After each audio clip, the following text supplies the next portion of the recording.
क्षेत्र विठ्ठल अवघा रंगला भक्ती सोहळा, खांद्यावर पताका डोक्यावर टिका लावलेले वारकरी, टाळ मृदुंगाच्या गजरात ज्ञानबा तुकारामाच्या जयघोषात जे आहे वैष्णवांच्या मेळाचं पंढरपुरात आगमन झालेलं आहे। आज एकादशीची पहाट आहे आणि आता मी पंढरपूर विठ्ठल रुक्मिणी मंदिराच्या बाहेर उभी आहे। आपण बघू शकतो की विद्युत रोषणाई इथे लावली गेलेली आहे।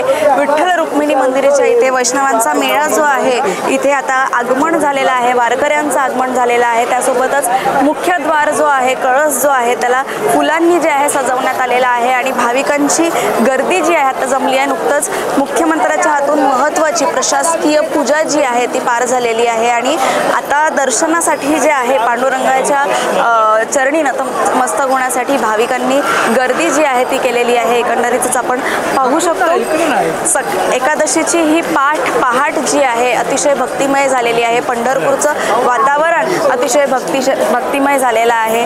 ते म्हणतात भेटी लागे जीवा लागली से आस पाहे रात्रंदिवस वाट तुझी आणि पांडुरंगाला भेटण्याची आस जी आहे ती आज पूर्ण झालेली आहे। जवळपास 10 ते 12 लाख जे वारकरी आहे यांचं दर्शन झालेलं आहे। यावेळेस वारकऱ्यांची प्रचंड गर्दी आपल्याला पाहायला मिळते आहे। यावेळेस जवळपास 20 ते 22 लाख वारकरी या वारीत असल्याचा एक अंदाज आपल्याला हे करत आहे। आता चंद्रभागेच्या तीरी जे आहे वारकरी अभंग स्नान करतील, त्यानंतर तिथनं स्नान केल्यानंतर नामदेव पायरीवर जे आहे ते दर्शन घेतील आणि त्यानंतर ते इथे कळसाचं दर्शन घेऊन पांडुरंगाचं दर्शन घेईल आणि या सगळ्या अपडेट्स ज्या आम्ही तुमच्यापर्यंत पोहोचवत राहणार आहोत। इथले अद्भुत क्षण आम्ही तुमच्यापर्यंत दाखवत राहणार आहोत। तोपर्यंत पाहत राहा नवराष्ट्राची आषाढी वाडी। कॅमेरा पर्सन तन्मयसह रश्मी खेडीकर, पंढरपूर।